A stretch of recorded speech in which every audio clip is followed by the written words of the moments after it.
एक और important topic quantum physics के एरेनफेस्ट थ्योरम्स के बारे में। एरेनफेस्ट थ्योरम्स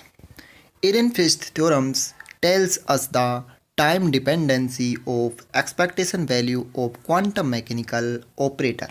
अर्थात जो एरेनफेस्ट थ्योरम है वो हमें किसी भी क्वांटम मैकेनिकल ऑपरेटर की एक्सपेक्टेशन वैल्यू में टाइम डिपेंडेंसी को बताती है।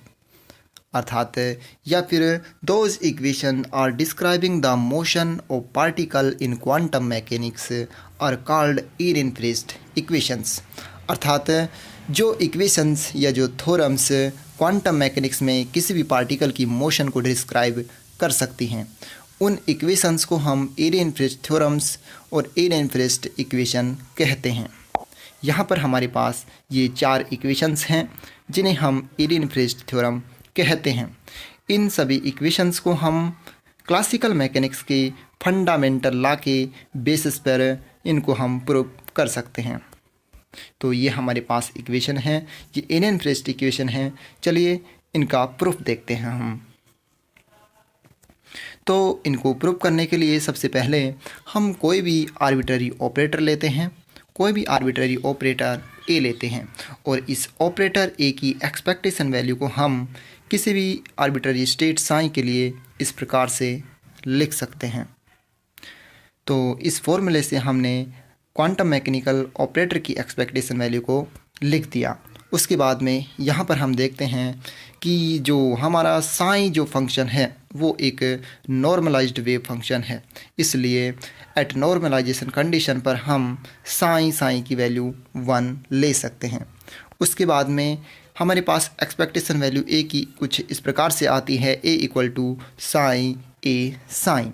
उसके बाद में हमारे पास इक्वेशन नंबर फर्स्ट आती है। उसके बाद में फिर हम यहाँ पर इस इक्वेशन नंबर फर्स्ट का डिफ्रेंशिएशन करते हैं विद रेस्पेक्ट टू टी। उसके बाद में यहाँ पर हम इंटीग्रेशन करने के बाद में हमारे पास इस प्रकार से कुछ इक्वेशन नंबर 2 आती हैं और इक्वेशन नंबर 2 आने के बाद में यहाँ पर हम यूज़ करते हैं श्रोडिंगर की wave equation H psi equal to E psi. अर्थात किसी भी स्टेट साई पर जब हम हैमिल्टोनियन ऑपरेटर एच एक्ट करवाते हैं तो उसके बाद में हमें उसकी स्टेट ई प्राप्त आइगेन वैल्यू ई प्राप्त होती हैं। तो जो हैमिल्टोनियन ऑपरेटर होता है या फिर जो एनर्जी ऑपरेटर होता है उसकी आइगेन वैल्यू ई का मान जो होता है वो होता है E equal to iota h cut del upon del t. उसके बाद में यहाँ पर एच ई की वैल्यू हम यहाँ पर रख देते हैं, इस इक्वेशन में ई की वैल्यू रख देते हैं। तो उसके बाद में हमारे पास कुछ इस प्रकार से वैल्यूज़ आती हैं। एक तो डेल साइन और डेल टी की वैल्यू आती है कैट वेक्टर में और एक डेल साइन और डेल टी की वैल्यू हम निकालते हैं ब्रा वेक्टर में और इन वैल्यूज़ को हम इक्वेशन नंबर 1 में पुट कर देते हैं। उसके बाद में हमारे पास कुछ इस प्रकार से इक्वेशन आती हैं।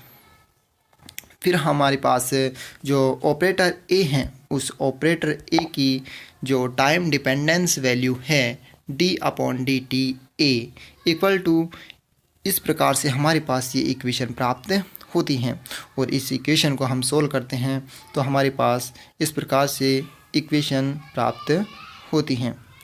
उसके बाद में यहाँ पर हमारे पास इस प्रकार से हम सोल्व करते हैं तो उसके बाद में हमारे पास ये इक्वेशन प्राप्त होती हैं जो कि जनरल इक्वेशन होती हैं। इस इक्वेशन नंबर 5 जनरल इक्वेशन कहते हैं, जिसे d upon d t A equal to 1 upon iota h cut A H cap plus d A upon d t. इस प्रकार से हमारे पास इक्वेशन नंबर 5 प्राप्त होती हैं।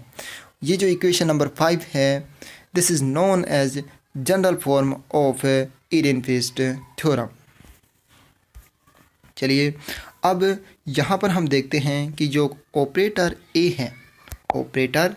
है ये एक इस आर्बिट्ररी ऑपरेटर है। ऑपरेटर ए एक आर्बिट्ररी ऑपरेटर है।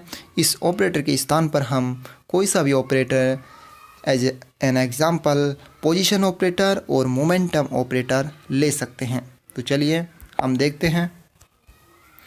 केस फर्स्ट में यदि हम ए कैप को हम पोजीशन ऑपरेटर ले लें, if A cap is a position operator then A cap is equal to x cap. A cap की जगह है आप इक्वेशन नंबर 5 में एक्स कैप पुट कर देते हैं, तो उसके बाद में हमारे पास ये इक्वेशन प्राप्त होती हैं। ये इक्वेशन हमारे पास प्राप्त होती हैं। फिर उसके बाद में हम देखते हैं कि यहाँ पर एक्स और H cap, we know that x cap and h cap equal to 0 because x cap commute with Hamiltonian h cap। यहाँ पर जो पोजीशन ऑपरेटर है वो हैमिल्टोनियन ऑपरेटर के साथ कम्यूट होता है, इसलिए इसकी वैल्यू 0 होगी। यहाँ पर हम पुट करते हैं तो हमारे पास d upon d t x cap equal to आता है dx अपॉन dt। उसके बाद में इस प्रकार से हम यहाँ पर ऊपर और नीचे m से मल्टीप्लाई करते हैं, तो हमारे पास ये फर्स्ट एरेनफेस्ट थ्योरम आती है d upon d t x equal to p x by M.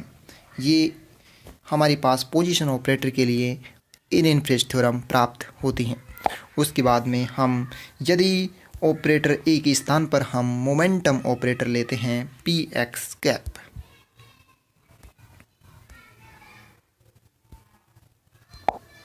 अब यदि हम ए के स्थान पर पी एक्स ले लें तब यहाँ पर इस प्रकार से इक्वेशन प्राप्त होती हैं। फिर हम देखते हैं कि जो यहाँ पर मोमेंटम ऑपरेटर होता है वो हैमिल्टोनियन ऑपरेटर एच कैप के साथ कम्यूट होता है, इसलिए p x H equal to 0।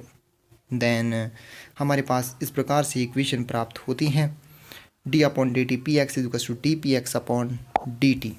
उसके बाद में d upon d t p x equal to F x, और फिर यहाँ पर हम जानते हैं कि जो एफ एक्स में और जो पोटेंशियल एनर्जी में जो रिलेशन होता है वो होता है F x is equal to minus del V over del x.